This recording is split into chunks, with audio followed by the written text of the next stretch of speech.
விக்ரம், உனக்கு என்னாச்சு? வந்ததுல இருந்தே நீ இந்த மாதிரி தான் பேசிக்கிட்டு இருக்க என்று கேட்டாள் சுரபி.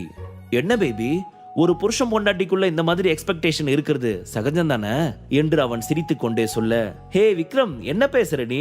இந்த மாதிரி எல்லாம் என்கிட்ட பேசக்கூடாது, நான் உங்ககிட்ட பலமுறை சொல்லியிருக்கேன் தானே என்று சொன்னவள் அவனிடம், ஆமா நீ இப்ப என்ன வெளியே மீட் பண்ணலாம்னு கூப்பிட்டியே, நாம இப்ப எங்க போக போறோம் என்று அவள் கேட்க, அது சர்ப்ரைஸ் பேபி, இப்பவே நான் அதை சொல்ல மாட்டேன், கொஞ்ச நேரம் வெயிட் பண்ணு, உனக்கே அந்த சர்ப்ரைஸ் என்னன்னு தெரிஞ்சிடும்.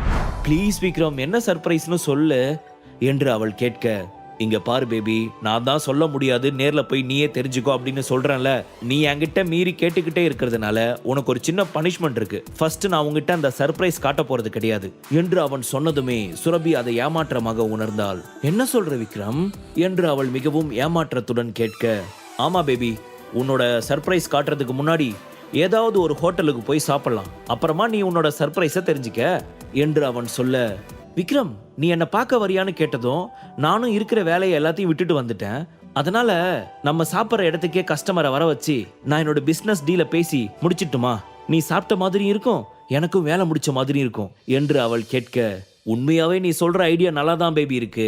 அதன் பின் கௌதமிடம் போக வேண்டிய ஹோட்டல் ஒன்றை சொல்ல, கௌதம் நேராக அந்த ஹோட்டலின் முன் சென்று காரை நிறுத்தினார். காரில் செல்லும் வழியிலேயே தன்னுடைய பிசினஸ் கஸ்டமருக்கு தான் போய்க் கொண்டிருக்கும் ஹோட்டலின் லொகேஷனை ஷேர் செய்த சுரபி அங்கே அவர்களுக்காக வெயிட் செய்து கொண்டிருந்த சமயம் ஒரு அழகிய பெண் அவள் முன் வந்து அமர்ந்தாள். ஹாய் ஜெனி, வாங்க. நீங்க அனுப்பின அக்ரிமெண்ட் பேப்பர்ஸ் எல்லாத்தையுமே நான் படிச்சு பார்த்தேன், எல்லாமே எனக்கு ஓகே தான், அண்ட் உங்க கூட டை அப் வச்சுக்கிறதுல எனக்கு சம்மதம் தான். சோ நம்ம எப்போ ஃபைனல் அக்ரிமெண்ட் பேப்பர்ல சைன் பண்ணிக்கலாம் என்று கேட்டாள் சுரபி. அர்ணா குரூப் ஆஃப் இண்டஸ்ட்ரீஸுடன் டை அப் வைத்துக் கொள்வதன் மூலம் தனது கம்பெனியை மேலும் மேலும் உயர்த்த முடியும் என்று மிக தீவிரமாக யோசித்துதான் அவள் இந்த முடிவை எடுத்திருந்தாள்.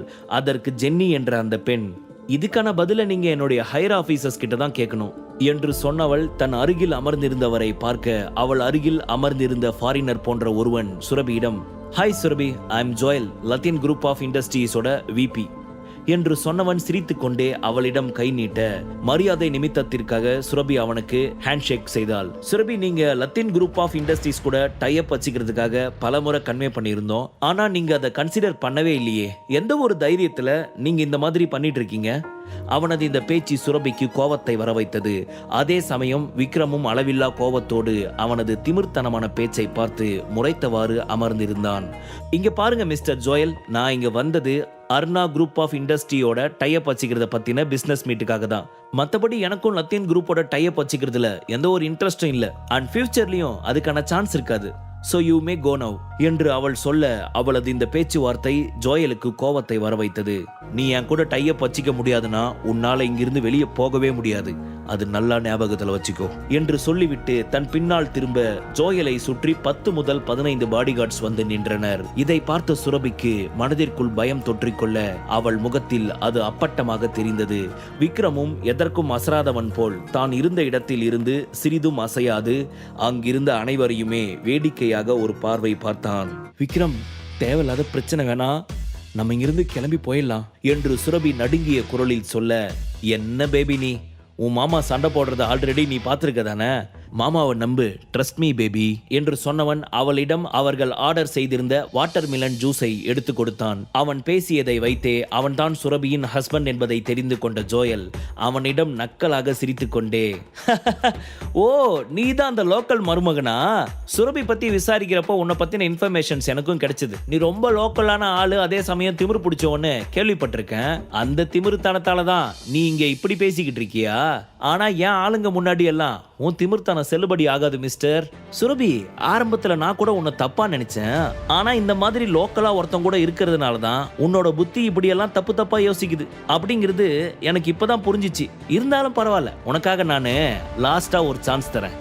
நீ அதை யூஸ் பண்ணிட்டனா கண்டிப்பா உன்னோட லைஃப்ல ரொம்ப பெரிய இடத்துக்கு போயிடுவ, அதுக்கு நிறைய சான்ஸ் இருக்கு என்று சொன்னவாறு அவள் முகத்தை பார்க்க சுரபி ஒன்றும் புரியாமல் அவனை முடித்து பார்த்தாள்.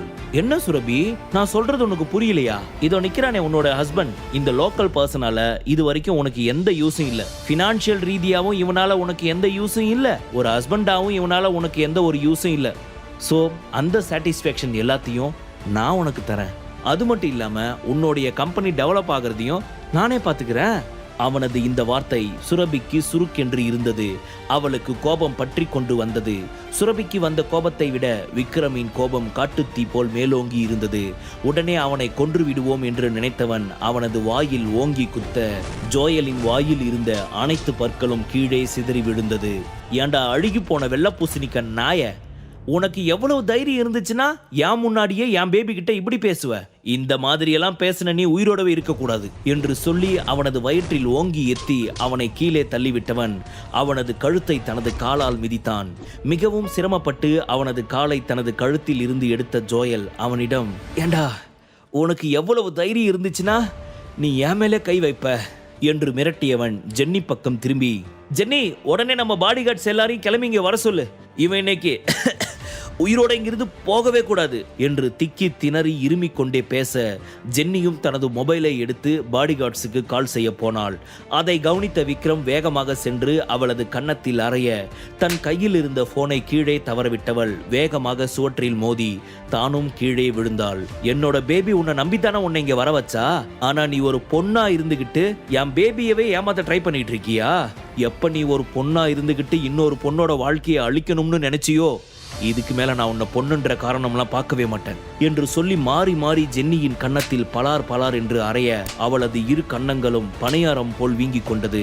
டேய், உனக்கு உயிர் மேல பயம் இல்லைன்னு நினைக்கிறேன், அதனாலதான் நீ என்னையும் என் ஆளுங்களையும் மாறி மாறி அடிச்சுக்கிட்டு இருக்க என்று ஜேம்ஸ் சொல்ல, ஏண்டா நான் இவ்வளவு அடிச்சும் உன்னோட வாய் கொழுப்பு குறையதா பாத்தியாடா, அழுகி போன வெள்ளக்குண்டு பூசணிக்கா நாய என்று சொன்னவாறு ஓடிச் சென்று மீண்டும் அவனை அடிக்க ஆரம்பித்தான். இவன் அங்கே அடித்துக் கொண்டிருக்கும் சமயத்தை தனக்கு சாதகமாக்கி கொண்ட ஜென்னி வேகமாக அவளது மொபைலை எடுத்து யாருக்கோ கால் செய்ய அந்த நபர் அடுத்த 10வது நிமிடத்தில் அங்கு வந்து சேர்ந்தான். முழு கதையையும் கேட்டு மகிழ பாக்கெட் FM ஆப்பை டவுன்லோட் செய்யுங்கள். லிங்க் டிஸ்கிரிப்ஷனில் கொடுக்கப்பட்டுள்ளது.